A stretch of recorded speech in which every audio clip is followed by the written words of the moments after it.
Yəni sual budur ki, bu İslamda ki deyirlər, cariyə anlayışı ki var. Bu başqa vaxt deyirsiniz, qadın haqları, nə bilim, İslam belə, İslam deyil, onların şey nə deyirəm də, yəni. Bunu nə demək olar, necə cavab vermək olar, yəni.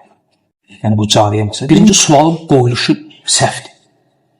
Sualın qoyuluşu ki, belə qoyublar, İslamda bu cariyə anlayışı. Yəni, sualı ilə forma salıblar ki, bu İslama xas imiş. Yəni, İslam gəlib bunu yaradıb, fikir. Yəni, sualın özündə nə qədər təlbis var. Sualın özü səhvdir. Yəni, İslamda cariyə, belə sual yoxdur. İslamda cariyə, belə bir şey yoxdur.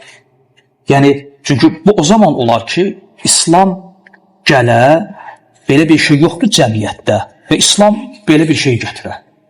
Belə olmayıb axı. O dövrdə istər cahiliyə ərəblərində və bütün millətlərdə olub bu. Farslarda, Romalılarda, bütün millətlərdə, qövmlərdə buna cariyə dinən, kəniz dinən, əsir düşmüş qadın dinən, nə deyirsən dinən, olub olmayıb. Olub, daima döyüşlər olub olmayıb. O birinci sualdakı səhvdir.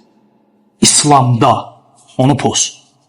Sonra İslamda cariyə, burada feminizmin şey gəlir də, İslamda, yəni İslamda bunu bildik. Sualda ikinci hilə, niyə görə deyirsən İslamda cariyə, qadın haqları falan və heç İslamda deməkdə ümmilikdə qul kişi olmuyor, olub da ümmi verdi sualı. Niyə qadın tərəfə yönəldirsən? Bu ikinci hilə, başa düşürsən nə demək istəyirəm? Birinci hilə odur ki, İslamda deyirsən. İslamla əlaqəsi yoxdur bunun. İkinci hilə, kəniz, cariyə, ümmiləşdir sualı. Denən quldarlıq, kişini də sal ola. 5 dənə qadın əsir düşmüşsə, 1000 dənə kişi əsir düşüb. Sualı niyə ümmiləşdirmirsən? Niyə məhz qadına yönəldirsən? Aydın oldu. Deməli, sualın özü dedik ki, bu iki yöndən səhvdir. Amma belə,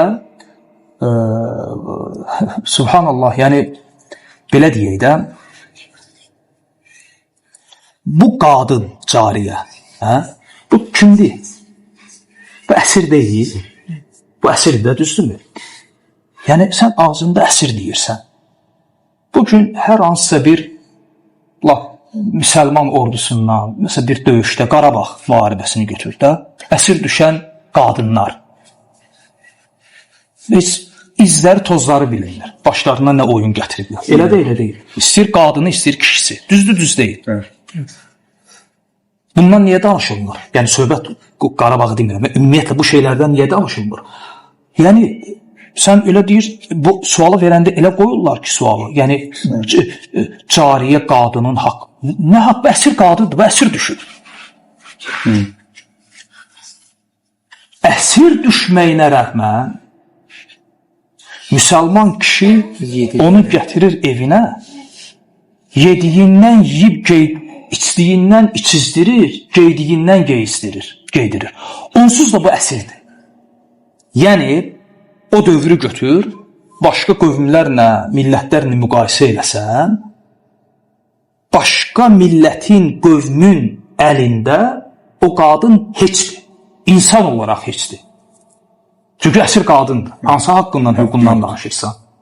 Amma İslam belə yanaşır, yoxsa onun üçün də şeylər qoyub ki, ona zülm eləmək olmaz falan. Düzdürmü? Nə qədər hədislər gəlir.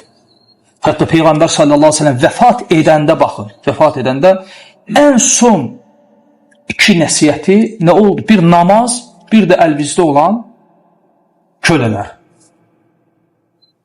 Can verəndə belə ümmətinə 2 şey tövsiyə elədi. Biri əlvizin altında olan kölələr. Yəni İslam gəldi, əsir qadına haqq, hüquq verdi. Onsuz da bu əsirdir. Onu müsəlman kişinin evinə saldı. Yediyindən yeyib, geydiyindən geydirdi ki, ona zülm eləmə və s. Bu pis oldu, yaxşı oldu. Yəni bu əvvəlidir ya. Muhammed sallallahu aleyhi ve sellem cariyə qadının İsmailin nəslindəndir, Həcər anamız. Yəni kəniz olaraq da Sara ona qibtə elədi.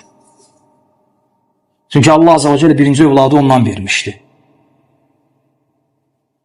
Bax, indi İbrahim əleyhissalam, yoldaşı Həcər, yoldaşı Sara. Başa düşürsən?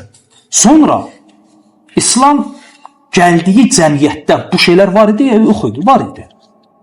Gör, İslam qadağan eləmədi də, birbaşa şey eləmədi, çünki bu ağır bir məsələdir. Onsuz da qadağan eləməmişdi heç nə, artıq deyirdilər ki, buna bax, Muhammed gəlib, sallallahu aleyhi ve sellem, biz, müşriklər nə deyirdilər Məkkə müşrikləri? Bizimlə kölələrimizi eyniləşdirir. Deyirdilər, demirdilər? Deyirdilər. Bilal özü həmin kölələrdən deyildi. Gör, İslam necə insana izzət verir, insana necə dəyər verir, elə insan olduğuna görə. Sonra gör, şəriət neynədi? Belə qadağan etməsə də, amma elə qaydalar qoydu ki, məsələn, bax, qul azad eləməyin fəzilətinə dair nə qədər hədislər gəlib? Qul götürməyin fəzilətinə dair hədislər gəlib? Ona görə şəriət kitablarında, hədis kitablarında, fıqh, İslam, hüquq sistemi bölümlər var. Kitab-ül İtq. Qul azad eləmək. Qul əldə eləmək, qul azad eləmək. Gör, nə qədər hədislər gəlib. Və şəriət o müəyyən cəza növləri var da. Tutaq ki, adam Ramazan ayında yoldaşı ilə əlaqədə oldu. Bunun kəffarəsini ödəməlidir. Və yalan danışdı. Bunun kəffarəsini ödəməlidir. Filan şeyləri, bunun kəffarəsini ödəməlidir. Nə qədər cəzalarda ən birinci nəyi qoyub? Qul azad eləməyi. İnsan özü də bilmədən tədricli şəkildə həm bir tərəfdən bu cür cəzaları qul azad eləməyə bağlayaraq, həm də ümumilikdə buna təşviq edərək, bu quldarlığı yer üzündən tədricli şəkildə ruhun da incimədən sildi, silmədi. Yoxladı, eləmədi. Yoxladı. Bu da onun cavabı.